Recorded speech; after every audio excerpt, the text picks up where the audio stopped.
Garbrandt against Rafael. Ladies and gentlemen, we are live. Welcome to this week's edition of the MMA Huddle. It is great to be back. Yes, Big Willie is not here. And I don't know, pun intended.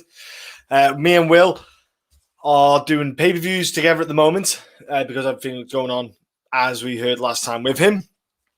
But it was his birthday as well. So kudos to Will for joining us for his birthday. All right. So we've got to tip our caps off. We just had an insane pay-per-view just go by. Mike Chandler didn't get the W. You know, you had Charles Oliveira pull out a KO, which everyone probably didn't even think could happen. Instead, you know, we were all kind of on the side of a submission. Pulls out a beautiful left hook finish for Charles Oliveira. Made up for him. Really happy. Tony Ferguson. Wow, what a shadow or shell of the Tony Ferguson we all have grown up and enjoyed over the years. I'm still a little bit perplexed about that performance. Taking nothing away from Benio Dariushita. He's a wonderful competitor, but yeah, decisions as well. Caitlin Kukin get another boring decision win. Dubious. I've got to be honest with you. Lack of damage applied by her. Edson Barboza with a delayed KO over Shane Burgos. Sosa arm break, which was pretty ruthless. Jordan Wright, sadly and regrettably, the smug little twat, got the win against Jimmy Pickett. No matter what, I still won't be a big fan of his. But overall, lots of stoppages. Fun card to watch. I really enjoyed it. Gustav, great to have you here, brother. Yeah, so for Will being pregnant and Will being pregnant, his miss being pregnant and Will's birthday, a lot going on, a lot happening in the world for him. So yeah, great pay-per-view. I hope you all enjoyed the pay-per-view yourselves. I thoroughly enjoyed some of them fights going down. It was a surprise how some of the results went, but these things happen. And then we have this kind of post pay-per-view event. Like I said before, Rob Font versus Cody Garbrandt. And when these cards happen, they tend to have one or two decent card fights, and the rest of the card is kind of questionable. It's like the drips and drabs. You've got the leftovers, you know. So it's sloppy seconds, as I like to call these events. But we're going to break the fights down shortly and momentarily. But I will say that there was a break after, so there's a week off. So I get no tape study for the week. I get a refresh, recharge, because it is exhausting fitting in the tape study for every card every week. So it's nice to get it out of the way for a week and just have a recharge on what's going to happen next. So jumping into this card, before we do, as always, if you're new to the channel, welcome to the MMA Huddle. It is a community. We have people who chime in on the comment section during the breakdowns. Feel free and open to comment. Let's talk MMA or anything else you want to talk about. Feel free to. And subscribe as well. It takes 2 seconds to subscribe and, you know, like the video. So take that moment to do that. If you don't mind, it'd be much appreciated. And I've just noticed a freaking moth. Oh, you haven't, Giraffe. A freaking moth. That is going to be behind me during this, and it's going to do my bouncing. But we'll jump off the card with a late change. So I'm not sure the structure of where this fight is going to begin in this thing, but late kind of turnaround. Sarah Alpar is facing off against Lupita Godinez, who recently fought Jessica Penne for a debut, lost a split decision, and Sarah Alpar made her UFC debut against Jessica Rose Clark. Now, to be fair to Alpar and Godinez, the both of them have fought pretty high-level girls, you know, for a debut. I was pretty impressed by both of them to kind of get to that stage on your debut, fighting someone and going to a decision as well. So one thing I will say, sadly not for Sarah Alpar, she got stopped in the third, sorry. I meant to say Lupita. She did very well against Jessica Penne. Jessica Penne being a veteran, hadn't fought for a while as well, so that was a big factor. The opening line was a joke, Alpar plus 230 or some shit. I didn't see the opening line for her, bro, but I've got to be honest with you, she was a punching bag for Jessica Rose Clark for most of that fight. It was pretty rough viewing. I've got to be real, mate. UFC experience. I didn't find that too comfortable to watch. Kind of from the midway in the second round onwards, it started to get a bit grimy and a bit rough, brother. So I wasn't overly impressed. A fight against Shayna Young. She did well in the Dana White Contender Series in that. She's had some okay fights. She lost to a very experienced fighter in Titan FC against Karina Dam. So she fought previous contender back in the UFC, but back in 2013, Jocelyn Jones Leibarger. She has fought Heather Clark as well back in the day, back in 2011. So the girl's been around for like 10 years, which is weird for someone who's only fought, like 14 times over that long period. Whether it be injuries, I don't know. Fights getting cancelled, I'm not sure. It could be anything kicking off there. 115 pound versus 135, a lack grappling. Bless it. I don't know if the fight's been cancelled. Has it been cancelled as visa issues for Lupa? Is that official now? Godinez visa issues. It looks like it is cancelled. Do you know what? It sort of got made. I haven't seen it get cancelled yet, but I'm just going to mention the fight just in case it is on. You never know. If it is, it is. But yeah, mate, I've got to be honest with you. I'd still pick Lupita. The girl is bag of energy. Hard graft, fights hard. I like what the girl can do. I agree with the kind of weight class stuff. She's 115 pounder, but against someone like Jessica Penne, who was, I think it wouldn't have been 135 pounds that they would have fought. They wouldn't have done that short notice 135. I'd hope not. Anyway, geez, that would have been deadly, wouldn't it? Probably would have been about 125. I would think. But if it's cancelled, I would have went for Lupita anyway, just off the cuff, if that fight was going ahead. Because me and Will have been caught out with fight cards getting made and pulled on break when we're doing the breakdowns live. Let's move on, though, to the next fight, which I'm probably more interested in, if I'm brutally honest with you, because it is a fighter that I'm a massive fan of. Okay, Damir Ismagulov is fighting Rafael Alves. Now, Damir Ismagulov, massive fan of his. I think he's a wonderful, wonderful technical striker. He puts stuff together well. He's wonderful footwork.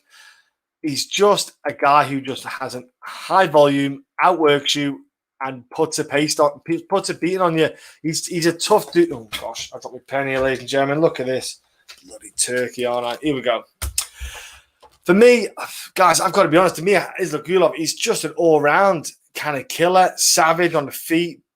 Technically just wonderful to watch. We haven't seen him have too many troubles yet in the UFC. I've not been overly concerned for him. Rafael Alves got a Dana White Contender Series, got himself a chance to fight on the February cards, but Trezano got an ankle injury and Pat Sabatina, didn't happen because Alves missed weight. So obviously there is a big concern, about the weight situation, how he will do with that. But at lightweight, I'm hoping he can make the cut. I'm hoping he makes the weight well because it's a bit more comfortable than trying to do 145, which is what he's done previously in the past. But he's also done lightweight in Titan FC. Now, for me, Alves, tough guy. He is, but I worry about Alves. He's got power in his hands, but he just hasn't got that range. He hasn't got the mobility and the knowledge to close that distance down. I feel like his output is definitely not to the level that Damir has as well. So when I watched, which fight was I was watching? I'm trying to remember which Titan FC fight I was watching. Was it a guillotine choke or a TKO in a second? Felipe Douglas fight. That's the one. It was the Felipe Douglas fight. I couldn't remember which one I was. I was keeping an eye on. That was a lightweight bout as well. I felt there he looked not undersized, but I felt like he looked a little bit small. He got the stoppage in the second round, but he himself was hittable.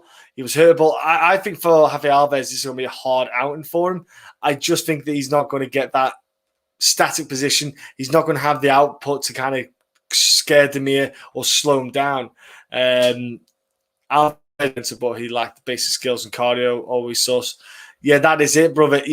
When you aren't a good guy, if you can't control the range, if you can't control the pace, and if you've got someone like Damir Ismagulov who can put a bit of a pace on, he can go like 60, 70%, 80% maybe for 3 rounds.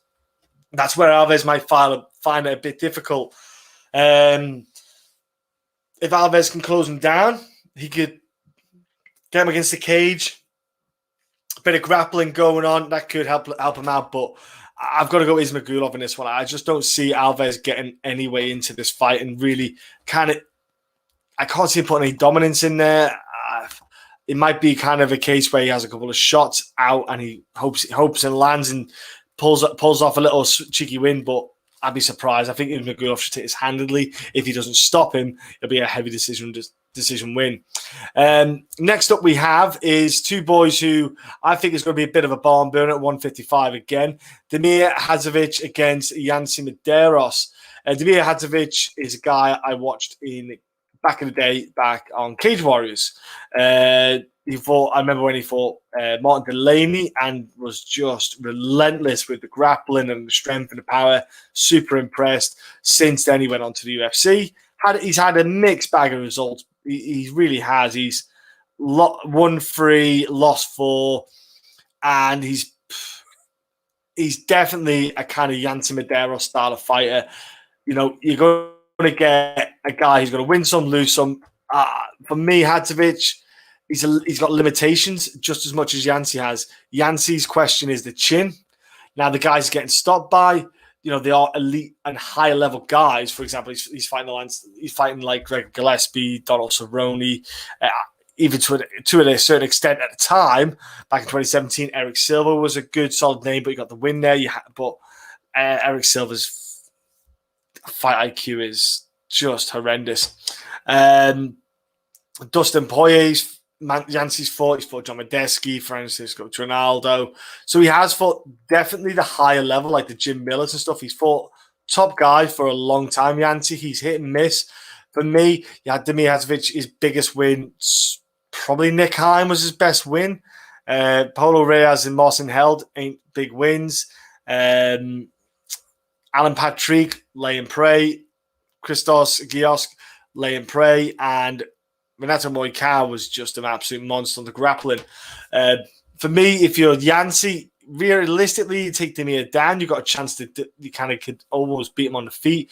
Beat him on top with the ground game. But I just don't see Yancy fight that style. He'll be happy to stand up and swing. And that's when you've got to worry a bit for the pair of them, really. If they're going to stand and bang and throw and trade blows. Wow, Yancy's had a few stoppages in this time. He's lack of consistency and competing is a big kind of red flag.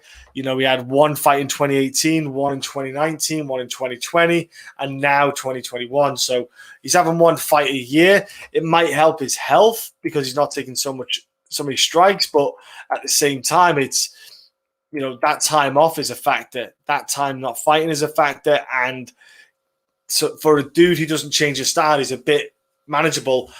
I don't know who to pick in this one. I'm actually going to maybe look towards Damir Hadžović on this one. I think that Damir is a little bit more durable. He's not taking as many walls or heavy hits as Yancy. Yancy throws heavy, but then to be fair, Damir does too. I think the pair of them can exchange blows.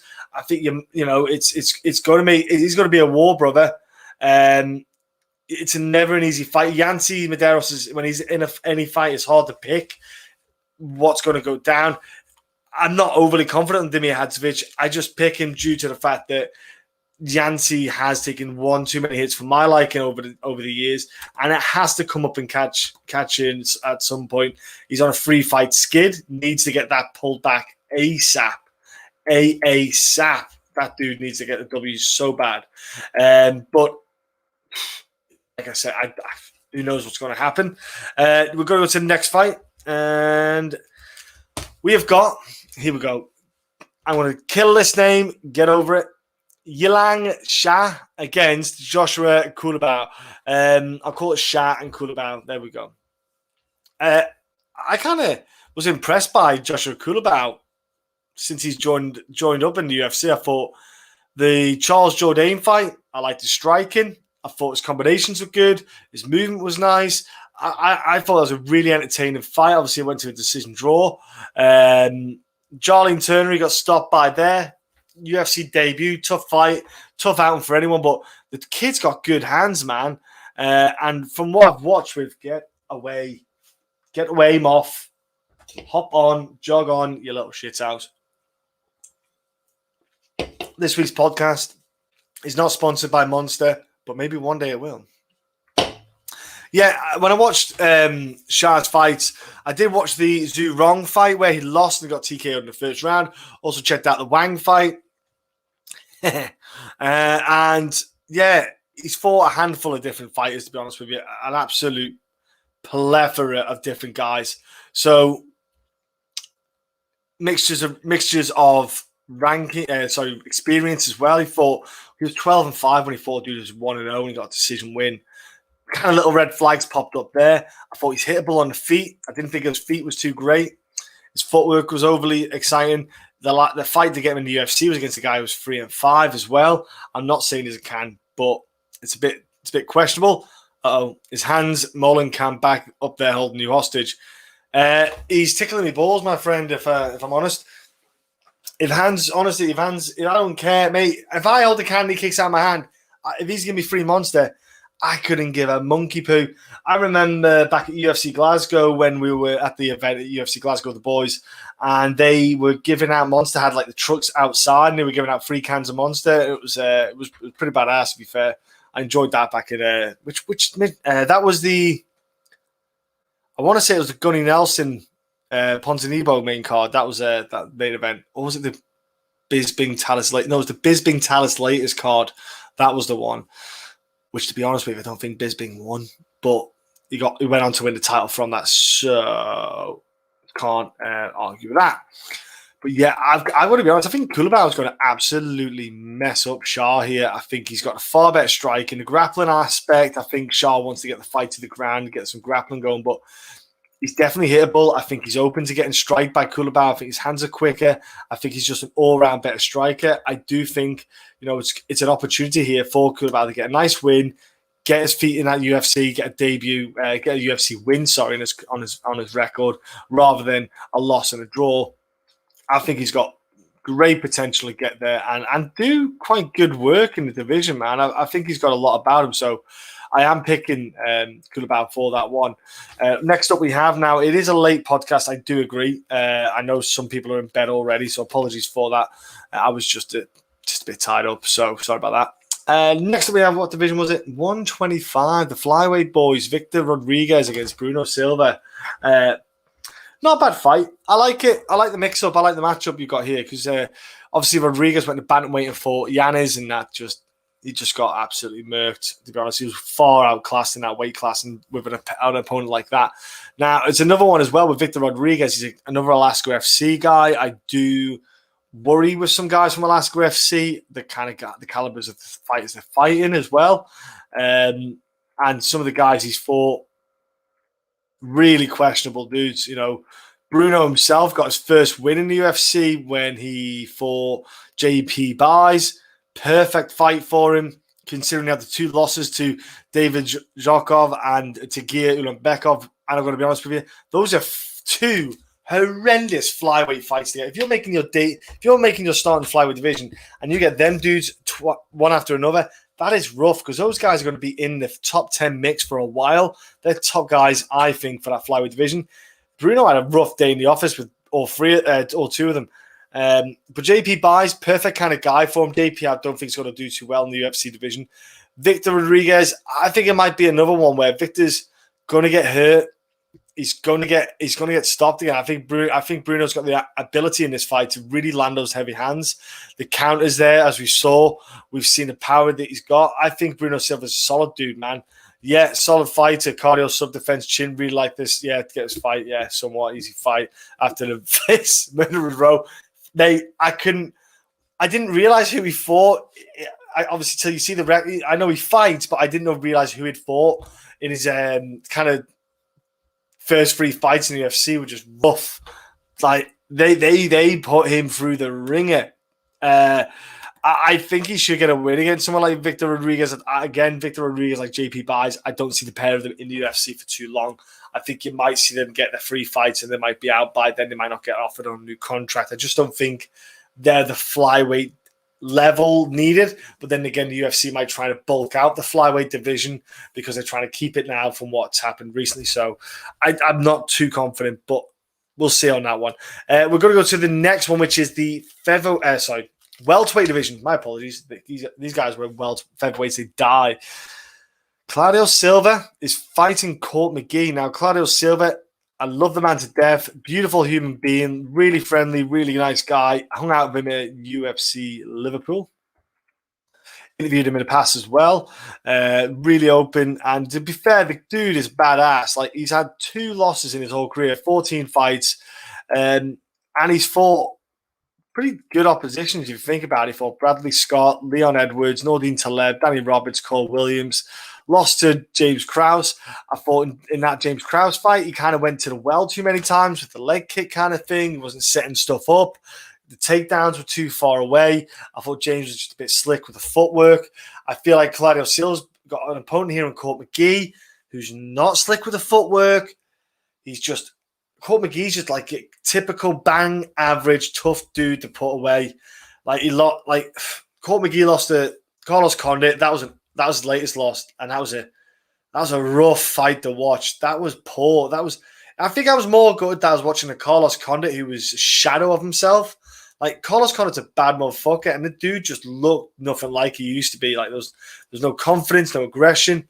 I swear, come here, gotcha. Got the fly, quick as an eye. Sean Brady lost that fight. Diego Lima lost that fight. He beat Alex Garcia in the decision. Then he lost to Sean Strickland. Ben Saunders. Lost to Ben Saunders. Hello. Dominic Steele got a win. Yeah. Ponzinibbio stopped in. Then he beat a guy called Marcio Alexandre Jr. Nobody remembers him. Exactly. Lost to Ryan LaFleur. The dude, he beat Rob Whittaker, which is mental when you look at it in 2013. He beat Robert Whittaker, so he's beaten a champ. But overall, the dude just doesn't really win fights. Court McGee I don't get how he's stuck around this long in the UFC. It's weird. I don't understand it. I think Claudio Silva, uber aggressive on the striking because he's super confident on his back with his grappling. He's got confidence with the submissions. We've seen even when he's absolutely goosed, he can get the submission wins. On the feet, I think Court's going to try and toughen out a little bit. Claudio's going to throw aggressive strikes to close distance to get the fight to the ground. I think he can get Court McGee down. He can even get a submission win here, Claudio. I think this far suits Claudio Silva far more than Court McGee, who needs a win. Losing 3 in a row, 36 years old.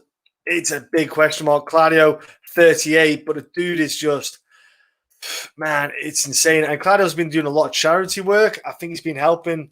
I'm not sure where it is, but he's been helping with food supplies and stuff like that. Maybe Brazil. He might have been doing some charity work. I remember seeing on social media he was doing a lot of stuff there. So I'm not sure what's going on that, but I've got to pick Claudio Silva there. I just think he's got a finish in him. Court McGee doesn't have a finish in him. So when you look at it like that, you got to go with the guy who can actually finish fights. So I'm going Claudio Silva all day. This next fight, heavyweight division, couple of changes because things just didn't work out with the guys who tried to get in there. Ben Rothwell was the only one who stayed there. He was meant for Felipe Lins, and that kept getting moved each card. And then Askar Mazarov got signed up, but the likelihood apparently there's some stuff going on about him of ever fighting the UFC is very unlikely. I think partly one of the things is USADA would have a field day with him. But then again, you've got Beast Boy Chris Barnett, who's not going to have a problem with USADA because unless he gets Ping Five and Lucky Charms in his bloodstream, I think he'll be all right. UFC keep looking for bums to give Ben. It's exactly what it is. I know they are I don't know why they're kind of desperate to keep Ben Rothwell in the UFC roster. Dude's 39 years old. His kind of best time is behind him. 2016 was highlight, getting the choke on Josh Barnett.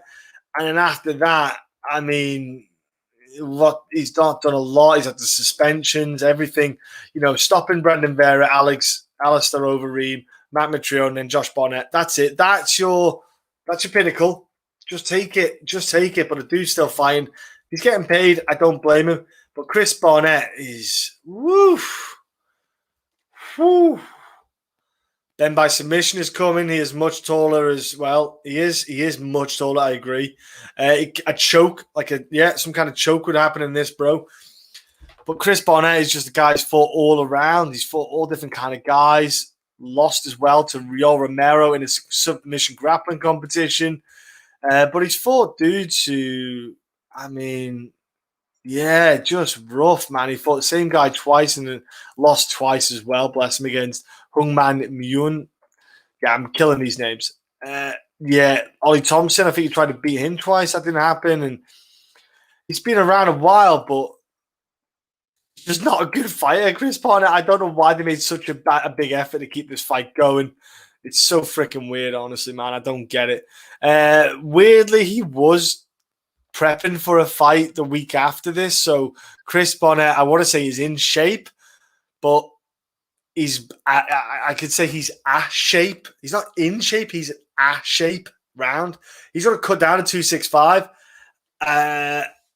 He's like 300 pounds. I think the last time he weighed in for a fight, the dude's not small.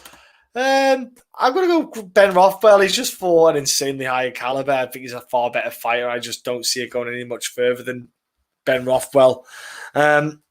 Next up I have is Ricardo Ramos against Bill Algeo, and that is going down to 145 division. This is a fight that got rescheduled.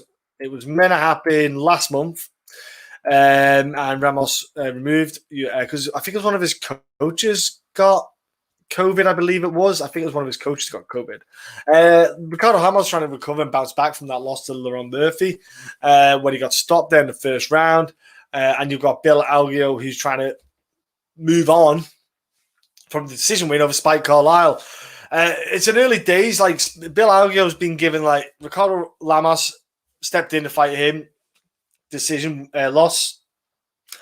Then he got Spike Carlisle far more down his level to break him in and build him up, and then to bring him up against a guy like Ricardo Ramos, who's fought, a far better caliber of fighters in the UFC, but seems to come unstuck against certain levels like Said Magomedov, Laurent Murphy, the guys he kind of just can't get past. You feel like he's a bit stuck on those guys and those opponents. So I'm kind of pointing towards, when I look at the striking that he's got, it's fancy stuff. He did some awful like kind of back heel kick he was trying to do to the calf. It was weird watching it. It's wasted energy. It doesn't get you points on the board. It doesn't look great other than you look like a Pratt, and then you get beat. It doesn't help. I think Ricardo Ramos, he's got a good skill set. I think he's a good striker. I think that if he just maybe stuck to a game plan a bit more, he'd probably have a bit more success. With Bill, though, I think Bill's got the grappling aspect and get on top of him. You can maybe dominate the grappling and get on top and kind of go for the rear naked chokes that he likes to do. He's got kicks, which comes out of his ears. He's got lovely little switch kicks. He's got power in his hands. But he has got the kind of submission game, which I think will favor him more in this fight. When you're fighting Ricardo Ramos, you probably want to take it to the ground and get the submission and get him out of there. And obviously for Ricardo Ramos, he wants to fight on the feet, distance, circle, counter strikes, keep him at distance with the jabs and straight hands. I'm going Bill on this one. I think with a little bit of a break between, obviously, made that fight with him last month, I'm going to go Bill on this one. I think Bill can get the fight, get a win, and pull this out of the hat. I think he's got the ability to do that. So I'm actually going to go a bit crazy. I'm going to go for Bill. Bill's going to get the win. Sorry. Next up, another rescheduled bout. Like this card is just like the mixed match. Like I said, no Rogan today, Daniel. I know he only does pay-per-views. Only does pay-per-views, my friend. So sadly, it's only me. Sorry, bro. You get the Brandon Fitzgerald instead. I've got Jack Hermansson and Edmen Shahbazyan, who were meant to fight last week. Some protocols about COVID, palaver. Delayed it for a week, but at least it's happening. So there's something good to come out of this. Edmen trying to recover from that loss by Marvin Vettori, where he did just get outclassed, outdominated. He just couldn't get the takedowns, couldn't land the strikes enough. He was outworked. Now he got obviously I got that wrong. Derek Brunson, Edmen Shahbazyan, Derek Brunson. Now what I liked about that was Derek Brunson is knowledgeable. Got stopped by Derek Brunson. He's got the takedown defense, Derek, and potentially Derek's going to fight Darren Till for UFC London. I won't be at that card. I don't believe Will's going to be at the card. There's a group of people I know as well that won't be there. sadly. But I might not be at a UFC event until next year myself. It's just because I've got to save up for a house. Is what it is, guys. Yeah, for me, Shahbazyan, he's got a lot of potential. He's an exciting kid. When he beat Brad Tavares, I thought that's a good marker. I feel Brad Tavares is like kind of litmus test for the middleweight division. You get past him, you're doing well. But Jack Hermansson is one of the guys like Derek Brunson's, the higher level elite kind of middleweights. And Jack Hermansson, the Marvin Vettori fight didn't quite have the answers. I thought the game plan wasn't right for Marvin Vettori. I didn't think he picked the right game plan. Didn't apply himself in that fight. Kind of fell into Marvin's style of fighting rather than his own. But look at Kelvin Gastelum when he whips in the heel hook in the first round. He got stopped by Jared Cannonier, who fires cannons. Jacare decision. So he's got a lot in his arsenal, Jack Hermansson. Derek bossed him around in the octagon, to be fair. Yeah, Derek just kind of, it was a veteran performance. Derek was just, I'm the veteran. I know a lot more than you do. I've got a lot of tricks up my sleeve. I'm going to apply them. You're a young buck who's shooting up. I'm just going to catch you out here, kid. And he just didn't have the experience for it and the knowledge. It isn't an easy one to pick because, Jack Hermansson, he's very aggressive. He can be open to takedowns himself. But when he's down there, he's got submissions coming out of his ears. And if he reverses and gets on top, we've all seen he's probably got one of the most dangerous ground and pound games in the game at the moment. His ground and pound reminded me of Luke Rockhold's kind of ground and pound. When he was on top and landing those strikes and putting that down on you, Jack Hermansson's a scary bitch. That dude just does not hold back. So for Edmen, it's a tough one because if he goes for the takedowns, a reversal happens, that can cover his plans. And then Jack's got the top, submissions, heavy ground and pound. Jack, for me, I think he'll want to try and keep the fight on the feet. I don't think he'll opt for the grappling at all because Edmen's grappling is kind of strong. So he might want to maybe wait till the later rounds for that. I think you might see a kind of heavy striking game, maybe from both parties. I think if Edmen's starting to get hurt, he'll start to open up for the takedowns. But I'm going to go for experience. I am picking Jack Hermansson. I just feel like he's got some wicked options in him. The submission games, the ground and pound from top, and the striking on his feet. I feel all round. He's a solid pick. Tough as cookie nails. He's tough as coffin nails. He is a strong man. So yeah, that's I'm going to go with that pick, Jack Hermansson. Yeah, I'm going to stick with that. Now again, I don't know the full fight card preview. I've just got what I've got on Tapology for the order of the card. Whether I'm right with the order of the card, I don't know. So next up we have in the 125-pound division. Okay, so let's do that 50. I'm just going to remember, I've got to do for the timestamp police. Literally, last week I had a timestamp comment. Huge Jack fan, but he can't stand with Edmen. He might not be able to stand with him, but I think he might try to lull him in for this. He might try to lull him in for the grappling, stand, absorb, shoot under, especially when you get guys overextend on the strikes. Next, like I said, flyweight division. Nice matchup. Raulian Paiva against David Dukorov, who, in my opinion, I think he's a wicked little fighter, David. I think he's got insane output, wicked kind of energy about him. He's constantly moving, constantly throwing stuff. The Bruno Silva fight, who's also fighting the card, I thought he was just completely dominant with the output. He kind of frustrated Bruno. Jordan Espinosa fight, dominant in that one. Now, Paiva had a tough start to the UFC because Kai Kara-France fight, lost the first two rounds, but the third round came back insanely strong and absolutely wrecked Kai Kara-France. Kind of got his mojo, kind of got shackles released, kind of felt a bit cool and relaxed and got the Bontarin fight. It was a cut stoppage. It was a shame about the stoppage, really, but it happens. Definitely raging. Good to see you, brother. Paiva is my gut this week. My guy this week. Sorry, your gut. My guy this week. Don't know why, but I have a strong feeling he's got this one. Paiva's a legit dude. David got high-level fight IQ. He used to play chess as a kid. I guess that's someone explains fight IQ. Nice. I played chess as a kid, but it just didn't stop me getting my ass kicked. So I wish that bloody helped. But the Mark De La Rosa fight, I thought that was a nice fight for Paiva to get back in the groove again. Mark De La Rosa is an easy kind of opponent for someone like him. stoppage with an overhand right. Huge thing in the flyweight division, get a stoppage. And then Ismagulov, it was a decision win, but it was Ismagulov. I wasn't overly impressed with who his opponent was. It is a tough fight because for me, Paiva, when he starts to read you in the fight, he starts to see what combinations should come out. He starts to learn nice counters. He starts to get the combinations going, and he starts to tick slowly. Like you said there, David's got the fight IQ. He starts quick. He's always changing strikes, mixing it up with kicks anywhere on the body, anywhere like on the legs, and his punching is so variable. His movement changing of levels as well. He'll initiate high and low, constantly keep you on your toes. Fakes for a takedown. He's got lots of feints as well. So his energy, though, for David it's insane. And I think it's something that's a high level thing to have in this game. If you can have an insane output, insane movement, hard work keeping up with that if you're an opponent.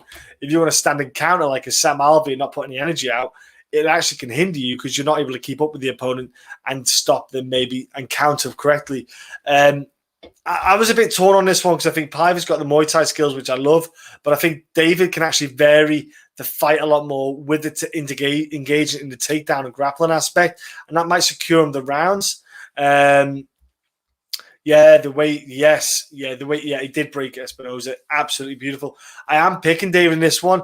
I just think that he's got not really per se the fight IQ. I just think he's got the variety of attacking options with the striking and grappling aspect. He could shoot for the takedowns. Paiva then fighting off his back. He's had submission wins before, but it can really scupper his plans. I feel like his positioning, the way he stands could affect him. So I am going David here. I think he can pull out a decision win. Getting those takedowns at some point in each round will do him wonders. So Dana White is trying to keep the 145-pound division alive because Amanda Nunes said she wants the women's 145-pound division alive while she's champion. Absolute waste of time. The most bullshit division in the UFC. Honestly, I'd rather slide down naked on a cheese grater than try and watch the 145 division that isn't even existent. You've got Felicia Spencer, Norma Dumont. It's a weird one, this one. Norma Dumont going back up again. I don't quite get it. She went down and fought at 135 against Ashley Evans Smith and looked like a bad motherfucker. I was impressed by her. She was meant to fight two opponents last month, and she missed weight. Dumont missed a weight for her in Blanchfield, but at the same time, I'm still kind of up in the air about her going up to 145. Like Felicia Spencer, she's a big girl for the division at 145, suits her to the ground 145. And I think her grappling is far stronger than Dumont's. I think her tenacity and toughness is a big factor. And I just don't know I don't think Dumont's going to have a good day in the office. I think Felicia Spencer is going to get close distance, grab her, get her ass to the ground, start getting ground and pound and submissions, maybe a scarf hold, apply submissions from the scarf hold. It's a tough one, man. UFC can't even make rankings for the 145 division on their website. I think number 3, Zara Faron Daf Santos is on another site. Sad. It is, brother. Zara, I remember watching her fight in the UK, NBC. I watched a live fight against Kerry Hughes. I know she hadn't done great in the UFC, but that girl hits freaking hard. Like when she hit Kerry, you could just hear it because everyone went silent because she's French and Kerry's English, so everyone was supporting Kerry in the crowd. So you just kind of was a bit of a deadly silence, and you just heard this thud, and I was like, whew, that girl hit, and it was nasty. But yeah, it's easy for me. Felicia Spencer all day long. I don't even. And to be fair, it's a waste of time fight. Nobody is asked about what Felicia Spencer wins. You know, you're going to give her a title shot after getting her ass handed by Nunes. I don't get it. It's an empty division. Unless Dumont wins and Dana can go, here's a new challenger for the title. I don't know. Next up in the heavyweight division, another fight which no one's really bothered about because it's a weird one. Apparently, you got it's a heavyweight division. Justin Tafa against Gerard van der Raar. Yeah, I'm not overly impressed by Van der Raar. I didn't think Harry Hunsucker was a good opponent to have in the Dana White Contender Series. Didn't think he looked that good. Then Spivak absolutely demolished him in their fight. Then you look at Justin Taffer. The dude has got he's got no fight IQ at all. And just out of curiosity, he beat Juan Adams, and actually Juan Adams won at the weekend apparently. So on the regional scene, so he's back in the win column.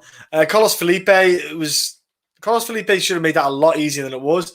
But Justin Taffer, man, he's just not that good. He just ain't that good. He's just a big heavyweight and hits hard. And as long as you can move, unless you're disabled and in a wheelchair, the dude's going to hit you. If you can move, you can win. I've actually got Gerard van der Raar here. I think he can get a win. I think he's got a bit more movement, can throw punches, and Justin Taffer's slow, isn't that good at closing guys down.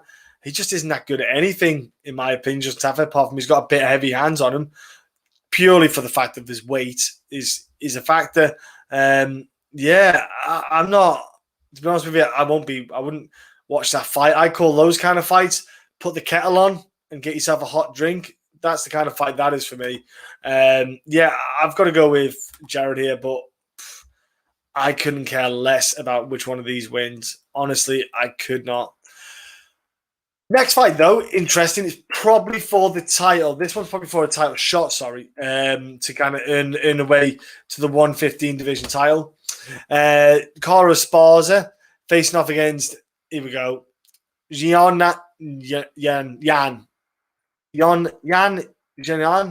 Here we go. Get lost. Why would I? Yan. That's it. Yan. You're getting Yan. That's it, folks. I don't do Chinese pronunciations of names. I just don't do it. It's not happening. But the girl is badass. Yan is a bad girl. She's on an insane tear. Kudos to her. You know, she came in back in 2017. I remember when she absolutely walked through Kailin Curran. Now, Kailin Curran was not a good fighter, and she should have been in the UFC, but she was and she stayed in the UFC for longer because of her looks and social media presence, kind of like Rachel Ostovich. Dana White can say it all he wants, but that's the truth. And then she just went on a nice little steady incline in the division. You know, she got the kind of lower opponents. Then she got a first test with like Angela Hill, came through that. Fought Carolina Kovacevic, who's not the same girl she was years ago, but 2020, still got a W, still could win. Claudia Cadella, solid win again, got a W there. So she's earned her way to get this fight. Now, with Cara Esparza on the other hand, she's kind of was talks of her getting a title shot. I don't know if that was true or not, but she's definitely on that kind of position. And she got a split decision over Marina Rodriguez. Again, split decision was a bit of dubious. She got a split decision again over Michelle Watson. I think the UFC are looking for Cara to get a definitive win, not a split decision. I think going to a title fight with 3 decisions and 2 of them being splits, it's a bit of a tough one. Alexa Grasso, you know, she's definitely come on leaps and bounds. And I've been impressed by the way Cara Esparza mixed up her striking. I think she's realizing that she has to use it a lot more. She has to engage with the hands, because she otherwise will not be able to get these takedowns she could do previously. With Yan, she's solid. It's strong girl, high output. I think she definitely needs to work on in this fight, footwork and positioning. She can't be so high and postured up. I think it might affect her with the takedowns and grappling that Cara Esparza can offer.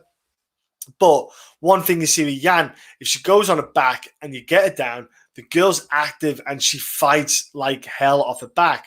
Carla as a dog, like every time, sounds nice. Yeah, that's the thing with Cara Esparza. She's a former champ. She's a former 115 champ, and she kind of gets wrote off all the time. I was a bit dubious, and I kind of wrote her off for a while. And she's just pulled it back, so credit to her. It's only a 3-round fight, though. She needs to get the W, Carla, but she needs to get a convincing W. I think I picked against Carla most of the times here as well, which is pretty rough. I think if I look at all these fights that she's had, I've almost picked. I think maybe I picked Carla twice in the past like 5 years. But Yan, I haven't picked Yan every time. I know that much. I think I picked Carolina Kowalkiewicz because I kept believing that she'll be back. That Carolina will be back in the fight game and she'll be that badass girl. And man, I kind of feel like Yan has got a good chance here. You know, Claudia Cadella was a strong girl, couldn't get the takedowns like she wanted to, as strong as she wanted to, be as dominant. But she's not really fought a high-level wrestler yet. So it could be her weakness is exposed in the Carla fight. Carla might find a great deal of success and find a great deal of top control. And Carla's got a great gas tank.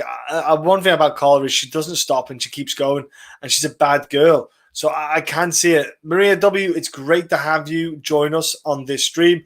Thank you very much for chiming in as well. Love to have that new viewer.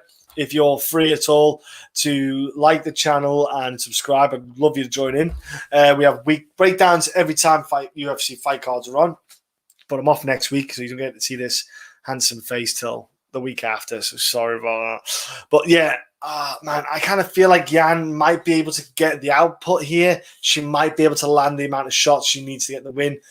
And then I think Carla can just get the wrestling. Can she get the wrestling? Mix the striking, take a couple of hits, get the wrestling, get on top, 2-3 minutes on top of the round, little pat shots, get those ticking over.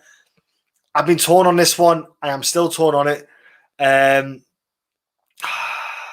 you know what? I feel bad because I'm not waiting for Carla Esparza enough. I'm going to pick Carla Esparza. I reckon she might get a tight decision, but we'll go for a decision win for Carla Esparza. I don't think it's going to be a big one here. I think it's up to the judges. To be honest. Yeah. I'll go Carla as well. Maria, I'm going to go Carla. Honestly, I'm not confident on the pick because it's not that easy because Carla's just a pain in the ass because she shouldn't be doing as great as she is right now. Tatiana Suarez, though, is the problem. That's the reason. Tatiana Suarez was healthy and fit. She'd probably be champ by now. And Carla Esparza wouldn't be getting nowhere near where she is. But anyway, main event of the evening, a disgustingly fun fight in Rob Font versus Cody Garbrandt. What a fun fight this is. Now, I know Cody Garbrandt got this smashing finish, let's say, against Rafael and Assunção. But when you look at it on paper, there was not much happening in the fight. Both were very tentative. And it was just a kind of, you look at it, he kind of ducks down, and it's crazy kind of way. He ducks down, turns away, and just throws like an all or nothing punch. Almost like he's just going, fuck it, let's just go for that, see what happens. Because there was nothing happening. There was nothing happening in the fight. And, of course, he threw it and he got what he needed, so happy days. He gets a W. Cody gets a KO, gets him back in the swing of things. But I've got to be honest with you. I feel Assunção was the perfect opponent for him. Here we go. Ooh, boy, this is a fun one. It is a great fight. It's a great one. Just choose a better chin out the two, mate. That is pretty much what it would be. I was like, I looked at it and I thought Rafael Assunção didn't do anything. Like, he didn't do anything in the fight. When you look at it, there's not much going on. He didn't attack enough in the striking. Cody's chin was nowhere near tested. We don't know if Cody's chin is there.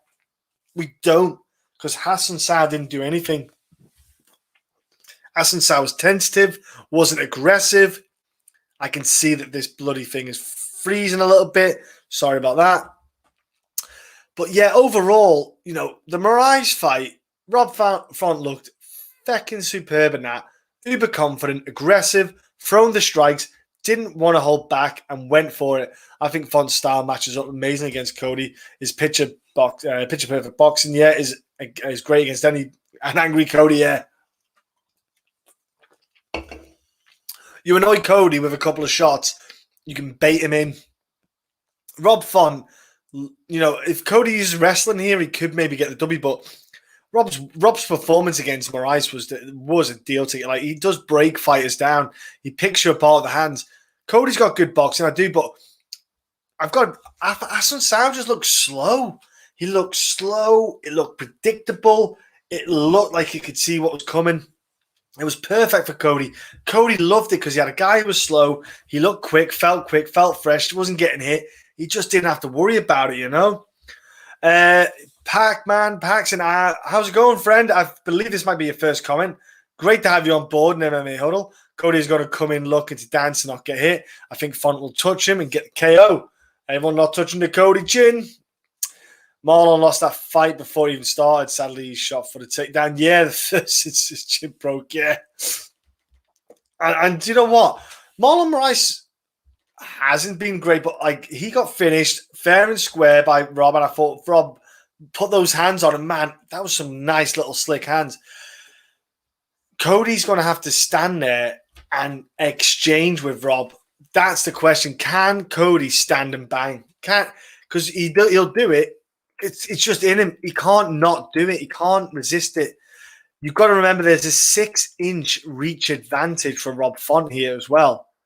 That's freaking huge. A 6-inch reach. Rob is going to be able to try and use long strikes. Cody has to close the distance down. So if you're Cody Garbrandt, you have to be the aggressor to close that distance. You can't sit there and throw a calf kick and think that will do. Rob's going to be able to just pick away the straights and then just, if Cody's coming in, there's counter strikes for Rob, footwork and angles, start landing those strikes. It's going to be a dangerous fight. It's 5 rounds as well, don't forget. So being a 5-round fight, you might see the pace change. The output might not be as high, but at bantamweight, there should be solid to be able to put a good output. I don't think it's going 5 rounds. I just don't see how this style of fight could go 5 rounds. I don't know if Cody's chin can do 5 rounds of boxing from Rob. And Rob as well, he could get stopped himself. Cody could absolutely put him away. I think it's going to be a little bit of a mini bomb burner. Like you've said before, UFC betting experience put a great one out there. Choose the better chin, and you probably get the win. You look at the better chin, I got to go Rob Font. Man, he has got the better chin. He's not been stopped by knockout in his career yet. You know, there's always a first. Absolutely always a first. But you got to look at Cody, you know, lost in 2017, 2018, 2019, all stoppages on the chinny chin chin. And he's going to that stage where it's fighting once a year. Since 2016, he's fought once a year. What was that? Yeah, 2017. So, yeah, 2017, 2018, 2019, 2020, 21. So that's 5 fights in 5 years, 29 years old. You feel like he's wasted a load of his career, lost a lot of his time in his career. He was meant to fight Figueiredo as well for the title, I believe, down at 125. I don't know if that's still something he wants to go. Maria, no way it goes 5. Maria, I'm glad we're on the same wavelength. Beautiful to see. Somebody's bound to be knocked out. I agree, Gustav. Definitely. Font has the better chin, but fuck it, take Cody NPC. It's hard, man. It is. It's a rough one because Cody's got, when he's on point and he's got everything's clicking for him, he's one of the most deadly guys in the bantamweight division. That's what got him the title. It's what won him. And I don't know why he just thought, I'll let my emotions get involved and I'll do brawls and all this palaver. He can't afford to do that now. He needs to protect that chin, keep it down, pick his shots wisely. I'm going to pick Rob Font. I think 6-inch reach advantage, 6.5-inch reach advantage is a big factor. I think that Rob's boxing is up with there with Cody's. So you've got reach advantage, solid boxing. The pair of them balance off of the boxing. Rob's chin, definitely not as, let's say, vulnerable as Cody's. But I've got no problem with Cody. I think Will might pick Cody because he feckin' loves Cody. He's got a big heart for Cody. He's got a lot of love for no love Cody. So I think Will probably go with Cody. But I'm going to pick Rob Font in this one. I just think he can get a W. I just do, man. I just do. I think I get hands on Cody, hurt him, and get him stopped. Now, got to jump over to the betting side and just see what the odds are, just see if there's any crazy odds that might be worth looking at. And while we're doing the betting side, if you're new to the channel, hit the like button, hit the subscribe button, and make a comment. Everything helps with the algorithm on this lot. Now, let's do Ismagulov. Woo, dude is such a heavy favorite. I wouldn't even look at that. Minus 600. Alves plus 400. That's just, feck that. Hadžović plus 100. Medeiros minus 100. Not bad. Plus 100 for Hadžović. Not bad odds to go for. Culibao Saar, let's have a go there. Culibao, heavy favorite, 250 on average, minus and plus 210 for Shah. I think Culibao might be a parlay piece. Victor Rodriguez, heavy, plus 250, about 250, 260. Bruno Silva, heavy favorite at 300. Maybe Bruno Silva and Culibao together could give you a bit of plus money. Court McGee is plus 120. Claudio Silva is only a minus 120. So that could be picking come fight day. So I'd be interested in one to go with. Anin Adham. Nice beard. Thank you very much, my friend. Time and effort to get this bad boy where it is. UFC bet. This is Ismagulov and Bruno Silva. There you go.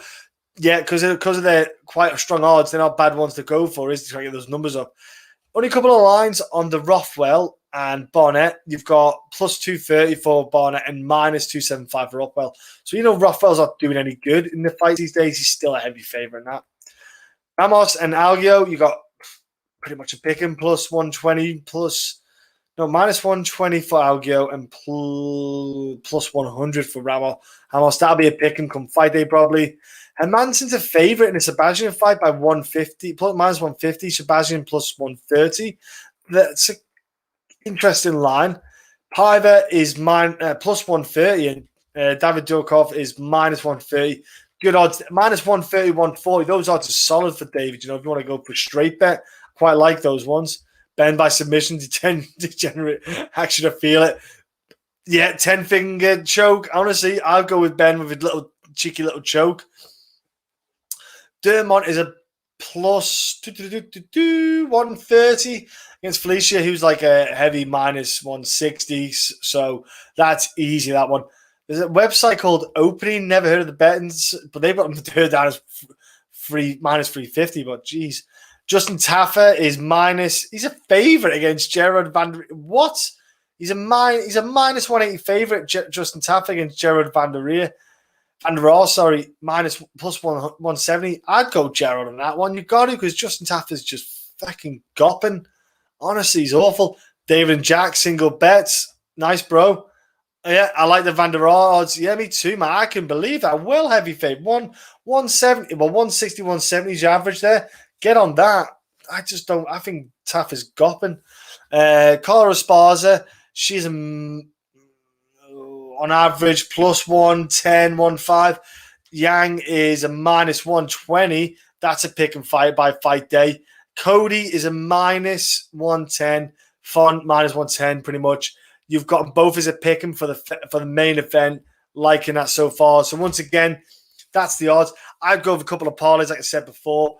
But other than that, the Van der Raaf odds are solid. Ben Rothwell submission, definitely jump on those. Why not? It'd be insane to see that, and probably good odds and get good money.